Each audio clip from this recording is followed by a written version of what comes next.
right, let's dive in. Today we're taking a deep dive into the world of cold cases. You know those unsolved criminal investigations we hear about sometimes? The ones that just seem to linger. They really do, and it's something that's always captivated me. Yeah. And we've got a ton of material to go through for this one. Articles, databases. We've even got stuff from IMDb. It's going to be interesting to see how those portrayals of cold cases line up with reality. But before we get to all that, let's start with the basics. What exactly are we talking about when we say cold case? Well, we could get all official with it. Like, Merriam-Webster defines a cold case as an unsolved criminal investigation that has stopped being actively pursued because of a lack of evidence. So basically, the trail goes cold. Exactly. Yeah. And Wikipedia adds that these are usually major felonies or pretty serious violent crimes. Which makes sense. I mean, we can't just let those slide just because time has passed, right? Right. And typically, they wouldn't be subject to a statute of limitations either. Good point. But here's what I found kind of surprising. Apparently, the rate of actually solving these cold cases is going down. Wikipedia says it's like less than 30% annually. Yeah. Any idea why that is? It's tough to say for sure. Sometimes, honestly, it's just a lack of evidence right from the start. Other times, though, investigators might end up with they call tunnel vision. Tunnel vision, what's that? It's basically when investigators get so focused on one particular theory or suspect that they miss other things, maybe even overlook key evidence. And we can't forget about how technology plays a part, too. Imagine trying to solve a murder from way back in the 70s with only the tools they had back then. Wow, yeah. Things have come a long way since then. Which actually makes me think about all the advancements in, like, forensic science we have now. Are those helping to breathe new life into these old cases? Absolutely. Technology is a game changer for sure. We're talking about DNA profiling, digital forensics, ballistics, even stuff like forensic anthropology and artificial intelligence. Okay, hold on. Slow down. Yeah. I'm going to need you to break that down for me. Yeah. Like, which of those has made the biggest impact so far? Tough to pick just one. But I'd say DNA profiling has got to be up there. Think about the Green River Killer case. Oh, yeah, Gary Ridgway. He was all over the news for years. Right. He terrorized the Seattle area for a long time. And for a while, it seemed like they'd never catch him. But they did get him eventually. They did, yeah. And what's crazy is that he was actually interviewed pretty early on. Really? Yeah, back in the 80s. And he even gave them a saliva sample. But the technology to analyze that sample accurately, it wasn't there yet. So they had a lead, but science hadn't caught up yet. Exactly. It wasn't until DNA technology advanced that they could link him to those murders. Early 2000s, I think it was.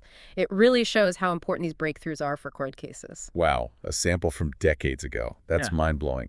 But you mentioned other things too, like digital forensics. What exactly does that involve? Well, it's basically all about recovering and analyzing digital evidence, which gets more and more complex as technology changes.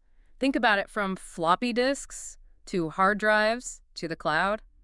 It's a whole different ballgame now. So you're saying even if someone thinks they've erased their tracks, you could still find them? It's possible. The BTK killer case is a good example. Dennis Rader, he was active in Wichita, Kansas. I've heard of them, yeah. Really gruesome stuff. It was, yeah. And he taunted the police for years, sending letters and stuff. At one point, he even sent them a floppy disk. Thought he was being smart, covering his tracks. I bet that backfired. Big time. Forensic experts managed to recover some hidden data off that disk, led right to his arrest in 2005. It's crazy to think we leave digital footprints everywhere we go. We do. And they can be a goldmine for solving these cold cases. Makes you think twice, huh? It does. But hey, not all cold cases are cracked with fancy tech. Sometimes it's just good old-fashioned detective work, piecing together little details, going back over old evidence, sometimes just asking the right questions. Okay, I like that. Give me an example. All right, how about Friedrich Karl Berger? He was a Nazi concentration camp guard, hiding in plain sight, living a quiet life in Tennessee. No high-tech forensics in this case, just pure historical research and witness testimonies. Wait, a Nazi in Tennessee. How did they find him? Well, his past caught up to him eventually. In 2020, he was deported from the U.S. for his role in some really awful things during World War II, stuff that happened 75 years earlier. 75 years. That's wild. Shows you that even after all that time, justice can still prevail.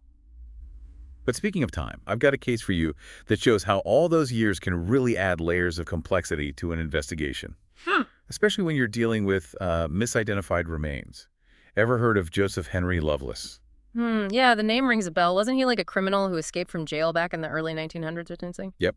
Escaped in 1916, and get this, his dismembered remains were found in a cave in Idaho in 1979. Hold on. Dismembered remains in a cave. This is already sounding like a movie. Right.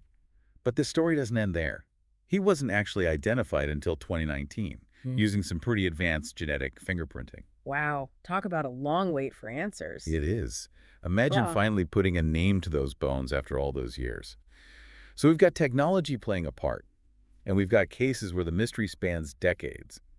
But what about those cold cases that involve some really dark family secrets? Unfortunately, we've got those too. The Joseph Fritzl case comes to mind. He was this Austrian guy who kept his own daughter imprisoned in a secret cellar for 24 years. It wasn't until 2009 that it all came out. One of the daughters needed medical attention, and that's when the truth finally came to light. That's a stark reminder that some of the worst things happen within families. It's tough to think about, but it's important to acknowledge these kinds of cases too. I agree. Okay, so we've seen how technology is a factor, and we've seen those family secrets that get revealed. But what about those cases where justice is delayed but not denied? Those cases where it takes years, maybe even decades, for the truth to come out. That's a perfect segue into the case of Irene Garza. She was a beauty queen from Texas who was murdered back in 1960. There was a priest, John Fett, who was a suspect for a long time but wasn't convicted until 2017. Wow, that's a long time coming. It was, but it shows that sometimes, eventually, the truth does come out. It's amazing how these cases are all so different, yet they all share that same element of mystery. It's like a puzzle waiting to be solved. And it's inspiring to see how those advancements in forensics and the dedication of those investigators can finally bring some closure to those cold cases. Hmm. But let's be real, some mysteries just linger. Some cases remain unsolved. I'm fascinated by those. The ones that really capture the public's imagination, those cases that almost become legendary. I think we have time to delve into a few of those enduring mysteries. Oh, absolutely. Unsolved mysteries, they really do grab you, don't they? And they stick with you, become part of our culture almost. They inspire books, movies, all sorts of speculation. You're right, it's like we can't resist a good mystery. And speaking of good mysteries, there are tons of these cold cases that are still wide open. Why don't we start with one that's practically the poster child for unsolved mysteries? Jack the Ripper. Yeah, Jack the Ripper. A classic, isn't he? A 19th century serial killer in London, targeting women in Whitechapel. And despite all the theories, all the suspects over the years, we still don't know who he was. It's fascinating how this case has gone beyond just true crime and become like this cultural icon. Totally. I actually went on a Jack the Ripper walking tour when I was in London. Kind of creepy, but also super interesting. Walking those streets, knowing that the mystery is still out there after all these years, it really makes you realize how these cold cases can become part of a city's history. It's mythology almost. Yeah, the mystery takes on a life of its own.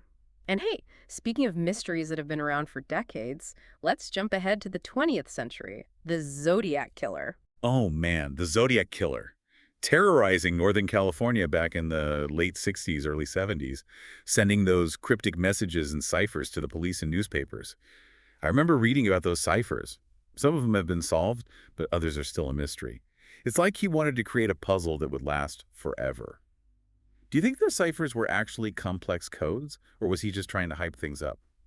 It's tough to say. That's the thing with cold cases. They breed speculation, and that speculation often just adds to the mystery. But the Zodiac case, it's not just about the codes, right? It's the brutality, the seemingly random victims, and those taunts. All of that makes this case so enduring. Yeah, you're right. Those are both pretty old cases, though. Do we have any more recent unsolved mysteries? Yeah. Stuff that maybe happened in our lifetime? Those feel even more, I don't know, relatable somehow. Definitely. Let's hop over to Australia for a minute. The Beaumont children. That one's been unsolved for like 60 years. It happened back in '66. 3 kids vanished from a beach in Adelaide. Just a normal summer day and then poof, gone. That's awful. I can't imagine what those parents went through, not knowing. And for it to happen at the beach, a place you associate with fun, just adds to the unease. No kidding. Yeah. That case really shook Australia, and to this day, it's one of their most puzzling unsolved mysteries. And for something a bit more recent and a little closer to home, there's the disappearance of Maura Murray. Oh, yeah. I remember that one. She was a nursing student, right? Right. Disappeared after a car accident in New Hampshire back in 2004. I was in college when it happened. It was all anyone could talk about. Her car was just abandoned, no sign of her, like she vanished. Exactly. And that's what makes it so intriguing. No evidence, but tons of theories. Was it an accident? Did she run away? Was she abducted? We may never know. It's those unanswered questions that really get you, don't they? These cases, they're not just stories, right? They represent real people whose lives were cut short or changed forever. It's important to keep that human element in mind. But, okay, so we've talked about real-life cold cases, both solved and unsolved. But I'm curious about how all this plays out in entertainment. I mean, cold cases are everywhere. Movies, TV shows, even video games. True. Cold cases, they really capture our imagination, don't they? Both in reality and in fiction. And the way they're portrayed in entertainment, it can be pretty interesting, especially compared to how these investigations actually work. I'm all ears. Let's shift gears a bit and dive into how entertainment has tackled this theme. What are some of the best or maybe most accurate portrayals you've seen? Well, for a classic example, there's the TV show Cold Case. Ran for 7 seasons, I think. It followed this detective, Lily Rush, and her team in Philadelphia. They solved all these old cases using modern forensics. It wasn't always perfectly accurate, but it did a decent job of showing how complex those investigations can be. Oh, I loved that show. I always thought the way they used music from the time period of each case was so cool. It really took you back. But you're right, some parts were definitely for TV, not real life. What about shows that are more realistic, like Cold Case Files, that documentary series? Cold Case Files, yeah, that's a great example of a more raw, real look at how these cases get solved. They often had interviews with the detectives, the forensic experts, sometimes even the families of the victims. A good reminder that these are real stories, real people involved. Yeah, I've seen a few episodes. It's fascinating, but pretty intense stuff. It definitely makes you appreciate all the work and dedication that goes into these cases. But what about video games? I feel like that's got to be a unique way to engage with this whole topic. For sure. Video games, they give you a chance to actually be part of the process, you know. Have you ever played Chase? Cold Case Investigations, Distant Memories? I haven't, but it sounds familiar. What's it about? It's a mystery game where you're a detective in Tokyo, part of the cold case unit. You solve puzzles, uncover secrets, that kind of thing. It's a pretty fun way to experience the whole cold case world. It sounds really interesting. I might have to check that out. Well, I think we've covered a lot of ground today, from real-life cases to how they're portrayed in fiction. I think we've reached the end of this deep dive. We have, but before we wrap things up completely, let's turn it over to you, the listener. Think about all the unsolved mysteries we've talked about. Jack the Ripper, the Zodiac, the Beaumont children, Maura Murray. Or maybe there's a different case, one you've read about or heard about that's really stuck with you. What cold case intrigues you the most? What is it about that particular case that draws you in? Yeah, think about it. Is it the mystery itself? The unanswered questions? Is it the desire for justice? Or is there something about the victim, the perpetrator, maybe the circumstances of the crime that really keeps your interest? Take a minute. Really think about what keeps bringing you back to that case. Sometimes just thinking about these cases can make you want to learn more. You might even stumble on new information or develop your own theory about what happened. So go ahead, do a little digging. Dive into that cold case that's been on your mind. You never know what you might find. And if you find something interesting, be sure to let us know. We love hearing from our listeners. You never know, maybe we'll feature your case in a future deep dive. Yeah, after all, there are so many cold cases out there, each one with its own story waiting to be told. And we're here to explore them with you. It's actually pretty inspiring when you think about it. You don't have to be like a professional detective or a forensic scientist to get involved with these cold cases. Right. There's so much information out there for anyone who's interested. Websites, databases, whole communities online dedicated to this stuff. It's like a global detective agency almost. Everyone from armchair detectives to, the pros working together. What are some of the resources you find the most helpful or interesting? Well, there's the Doe Network. That's a good one to start with. It's a nonprofit that focuses on identifying those John and Jane Does, trying to reunite missing persons with their families. And they have a massive database of cold cases, photos, case details, all sorts of stuff. It's easy to get lost down that rabbit hole if you're into this kind of thing. Wow, the Doe Network. I'll Yeah. have to check that out. What about resources that are more focused on, like, unsolved murders specifically? For that, the Murder Accountability Project is a good one. They collect data on homicides all across the U.S., looking for patterns and maybe even potential serial killers who haven't been caught. Their website's got Tons of info, statistics, maps, case details. That sounds intense, but also kind of amazing, using data analysis like that. Yeah. You mentioned online communities, too. What are those like? Oh, they're all over the place. Some are just casual forums where people chat about their favorite mysteries. Others are more focused on specific cases, actually trying to investigate. You'll find people from all backgrounds sharing theories, going over evidence, sometimes even doing their own research. Wow, so it's like crowdsourced investigating. Do you think any of these online groups have actually helped solve a cold case? There have definitely been cases where, online sleuths have contributed. Maybe they spot a detail or connect a piece of information that the investigators missed. Shows that even small things can make a difference. That's pretty cool. Gives you hope that even those really tough cases might get solved someday. It's that human element, isn't it? Always searching for answers. And it's not just about catching the bad guys, right? It's about giving the families some closure, too. Exactly. For families who've lost someone to an unsolved crime, it's gotta be incredibly hard not knowing. Solving a case can bring some peace, some sense of resolution, even if it doesn't take away the pain completely. At least it provides some answers. Yeah, it's about more than just the investigation. It's about honoring the victims, helping their families heal. And sometimes, solving a cold case can even prevent future crimes from happening, right? For sure. By looking at these old cases, understanding the patterns, the motives, investigators can learn a lot. Stuff they can use in current cases. It might help them identify a serial offender or just, make communities safer. Okay, yeah. So cold cases, they're more than just interesting mysteries. They have a real impact on individuals, families, even society as a whole. Absolutely. And that brings us back to the core of what makes these cases so fascinating, the pursuit of truth and justice. It's something we all relate to, and it's what keeps these cases alive even after they've gone cold. It's like a reminder that even when things seem hopeless, there's still hope. Technology is always advancing, investigative techniques are getting better, and there are people out there who never give up. Professionals and, just everyday people who are determined to find the truth, no matter how long it takes. I like that. And I think that's a perfect note to end on.